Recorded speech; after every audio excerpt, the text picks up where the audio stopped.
Hello everyone, this is the FIDE Master Alessandro Santagati, and I'm going to analyze a very nice game between Fabiano Caruana against Magnus Carlsen, played in the Grenke Chess Classic 2018.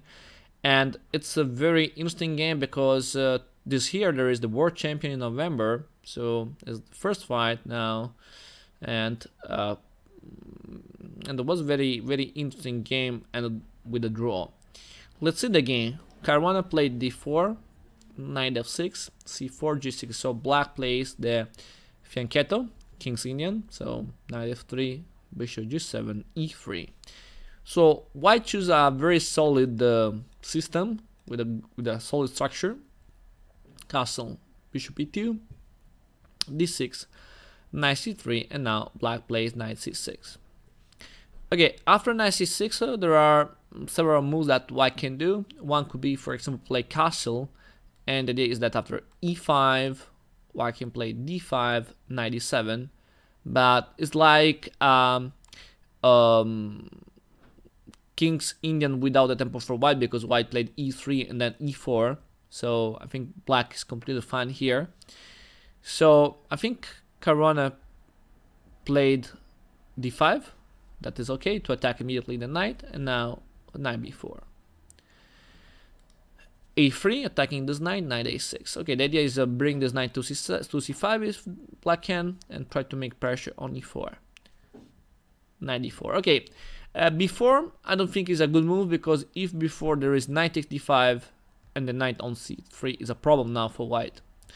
So for white it's not possible cover immediately the square c5, and white plays knight d4 to improve the knight, and also to avoid move like bishop g4. In this way the bishop is free to attack the square g4. e5, black fight immediately for the center. That's a correct move for him, because white now has a lot of space, and this correct fight for the space now. D e6, f e6. Black took with the pawn to have more central pawns and open the f file, and after that castle kingside. e5. Yeah, e5 is a good move in order to fight for the center. Another good move could be also knight c5, with the idea to improve the knight, because on a6 the knight is on the side. With knight c5, black can move the knight, and if b4 option could be knight c4. So trade the knight to a6 for the knight to c3, and that's a good option for black. But it's also very good the option that Magnus played in the game. So e5, knight b3, and c6. Again, Carlsen is fighting for the center. So the black idea is play d5. So e4 to block it. Knight c7. Another logical move, because the knight goes to c7, because on a6 was useless. On c7 can help sometimes the push, or maybe the knight can go the weak square d4. Because pay attention, the d4 is an output for black, because no pawns can defend the square, and is also defended by the pawn e5. So f4, white tries to counterplay. So the idea is attack the pawn e5, or also push f5 to attack g6, so to weaken maybe the black king. Black played knight e6, improving the knight, and now f5, knight e4. Now the question is, can white take the knight? I don't think so, because if white decides to take the knight, there is a big problem. So the problem is that knight takes d4, pawn takes d4, queen takes d4, and then knight g4, discovery attack. The bishop is attacking the queen, and if the queen goes back to d3, for example, it's possible to play queen b6 check. The king is under attack, and after king h1, knight f2, black can win the exchange, because white is forced to take on f2, and I think black is slightly better after that. Maybe white has some compensation for the exchange, but I think not so much, so I prefer black in this position. And that's the reason why white doesn't take the knight on d4, because white cannot take the pawn. So white played bishop e3, logical move to attack the knight. And now nice point. Black knight is under attack. An option could be c5, but then the square d5 would be weak. Another option is trade this knight, or for the bishop, or for the knight on b3. Both the moves looks logical for black, but if knight b3, and queen b3, I think the queen would be very active now, and I think the king would be a little weak now. So it's not a great idea for this reason, this trade. I like the move knight takes e2 because, okay, the bishop is actually the bad bishop of white because the bishop is blocked by the light pawn, the pawns and the light squares. But it's a completely logical move for black because after this trade, black can immediately fight for the center after gf5, ef5, and d5. So okay, black trades a knight for the bishop. The bishop was bad, that's true. But now black took the center and he has a lot of space, so I think now black is slightly better. So after that, white took on d5, pawn takes on d5, and rook d1. Attacking d5, so black pushed d4, and bishop g5 to remove the bishop from the square e3 that it was under attack, so queen b6 and queen c4 check. And now it's time to remove the knight because the knight is under attack by the pawn, and knight a4. Queen c7. So black offers the queen of the trade of the queen, and I think white is forced to do that because if the queen go back on, I don't know where the queen can go, maybe e2. If the queen go to e2, then there is b6, and the two pawns are very, very active, and bishop can go b7. The knight on a4, it's out of the game, so I don't think it's a good idea for white. So I think white is forced to make this trade. So Caruana played queen takes e7, rook takes e7, and in this case, white has the option to play knight c5 immediately because if white doesn't play knight c5 now, b6 is a big move, is a strong move for black. So knight c5 is forced, and now b6. Bishop takes. The idea is that after bishop takes, the knight can go to e4, so in a good square. But black takes with the pawn. The idea is that after all these trades, the black pawns are very strong and black endgame is much better now. Knight d2 to block the pawns, correct move, bishop b7, and now f6. It's very important for white play f6 now, because if white plays a move like g4, to do an example, it's possible for black play king f6, and after that would be hard push the pawn f, because the king can block easily this pawn, and the square e4 is covered by the bishop, so if knight d4, black can simply take the knight. So f6 is important now, king f8, because what's the point? The point is that black has a strong endgame with 3 strong pawns. So the only way for white to have a counterplay is have other passed pawn on the king side. So usually you must see your pawn majority. The pawn majority now for white is on the king side. So white is trying to have a pawn majority on the king side to counterplay. So rook e1 trying to attack e5, rook e8, knight e4, and black decides to take. Another problem of black is that the pawn is blocked by the rook, but black can find nice counterplay playing c4 first and then playing rook b8. So black gives the pawn e5 to take the pawn b2, and then the two pawns are free to play. Rook e5, rook b2. So rook d5, c3, and now rook d8 check. It's not possible to take the pawn because if white takes, there is c2, and okay, black pawn is going to promote, so if rook c1, rook b1, and black is winning because there is no way to avoid the promotion of the pawn.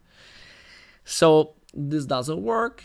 For this reason, after that, white played rook d8 check, king f7, rook h8. That's correct. Rook b7 because the threat was the skewer now with the rook h7, rook takes e7. So black played rook b7 to keep the rook defended. Another move could be also king, maybe e6. If rook e8, maybe black can try to improve the king playing king f7. No, but I think maybe no, he can't because if that, there is f7. So yeah, maybe not. Okay, I'm wrong. It's correct. Play rook b7, rook h7, and king g6. Rook takes e7, rook takes e7, and now again there is a big threat because black is trying to push the pawns. So at king f2, c2, rook c1, d3.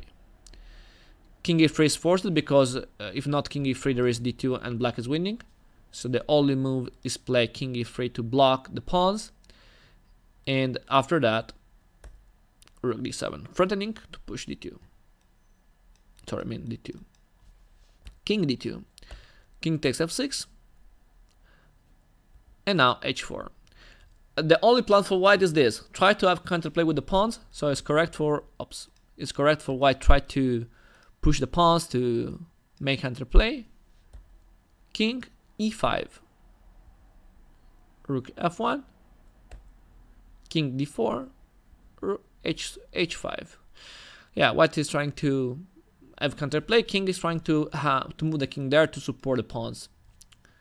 So rook e7, threatening rook e2, rook f4, king d5, and rook f1.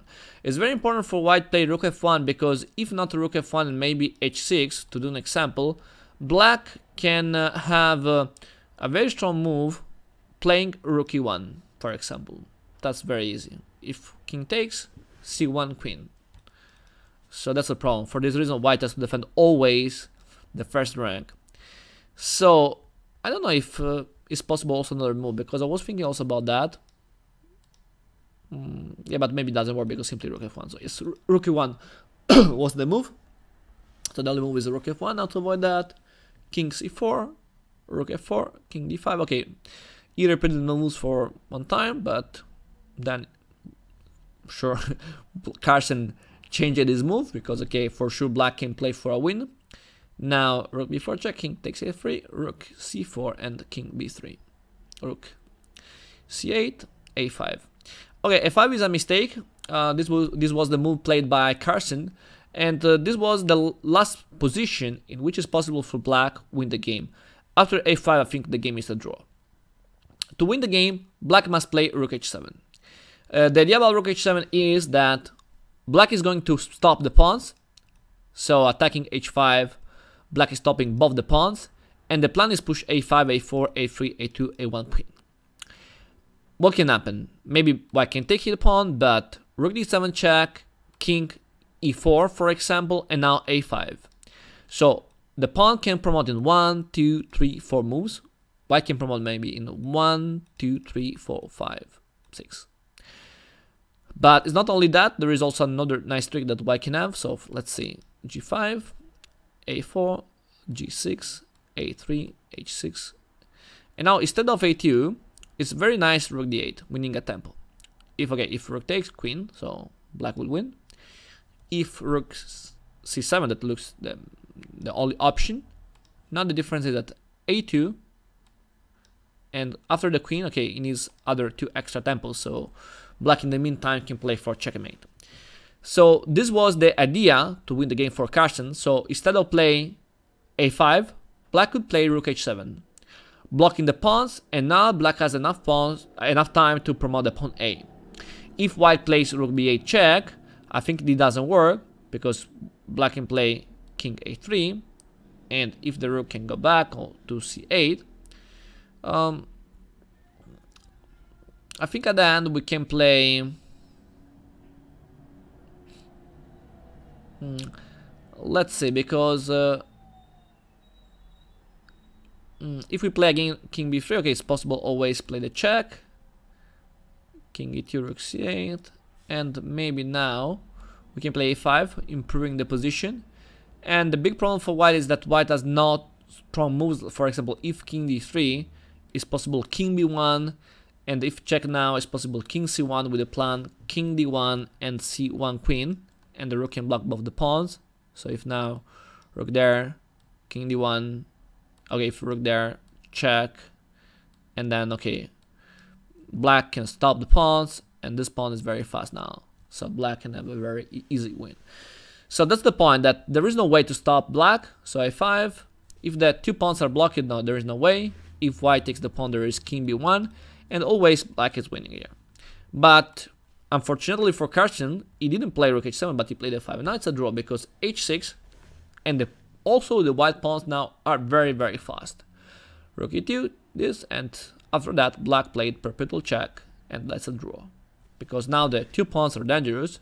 So for white is okay. So I mean for black is okay, take a draw.